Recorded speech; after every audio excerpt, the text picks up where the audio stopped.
परंपराएं हमारी संस्कृति का अहम हिस्सा हैं। रूढ़ियों को एक बार भी भूल जाएं तो परंपराएं हमें बहुत कुछ सिखाती भी हैं। यहाँ तक कि बहुत सी परंपराएं तो कुछ न कुछ साइंटिफिक लॉजिक से भी मेल खाती हैं। अब एक ही गोत्र में शादी ना करने की हिंदू समाज की प्रथा को ही ले लीजिए, यहाँ भी साइंटिफिक रीजन जुड़ा है। रिसर्च के मुताबिक जेनेटिक बीमारी से बचने के लिए सेपरेशन ऑफ जीन्स जरूरी है, यानी अपने नजदीकी रिश्तेदारों या फिर एक ही जीन के लोगों से शादी ना करके जेनेटिक बीमारियों से बचा जा सकता है। अब कान छिदवाने की परंपरा को ही ले लीजिए, इसके पीछे वैज्ञानिक तर्क है कि ऐसा करने से कानों से होकर दिमाग तक जाने वाली नस का ब्लड सर्कुलेशन बेहतर तरीके से होता है और साथ ही साथ सोचने की क्षमता भी बढ़ती है। माथे पर तिलक लगाए शख्स को देखकर आपके दिमाग में पूजा पाठ करने वाले इंसान की इमेज बन जाती है, लेकिन इस पर विज्ञान कुछ और ही कहता है। दोनों आँखों के बीच आज्ञा चक्र होता है, जहाँ तिलक लगाने से कंसंट्रेशन बढ़ता है।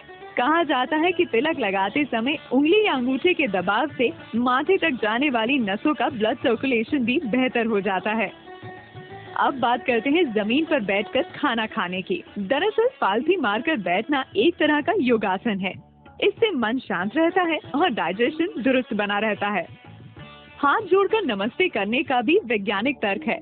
सभी उंगलियों के आपस में दबाव से एक्यूप्रेशर प्रोसेस होता है। इसका सीधा असर आँख, कान और दिमाग पर होता है। इस दबाव से सामने वाले व्यक्ति को लंबे समय तक याद रखा जा सकता है। फिर से बात करें खाने की। कहा जाता है कि खाने की शुरुआत तीखे से और अंत मीठे से हो।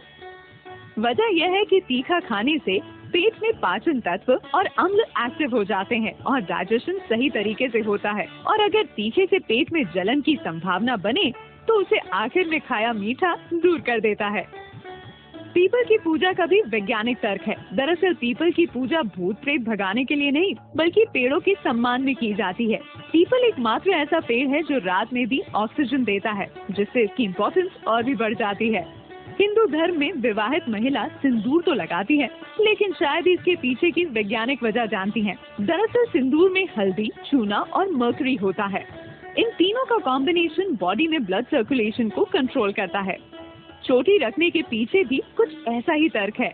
जिस जगह पर चोटी रखी जाती है वहाँ दिमाग की सारी नसें आकर मिलती हैं, जिससे दिमाग शांत रहता है और गुस्सा नहीं आता। साथ ही सोचने समझने की क्षमता भी बढ़ती है। ये थे कुछ लॉजिक जो बताते हैं कि परंपराएं यूं ही बस निभाने के लिए नहीं है। परंपराओं के पीछे छुपे साइंटिफिक लॉजिक समझ लिए जाएं तो फिर उनका दिल से पालन तय ही मानिए। दैनिक भास्कर.com की रिपोर्ट।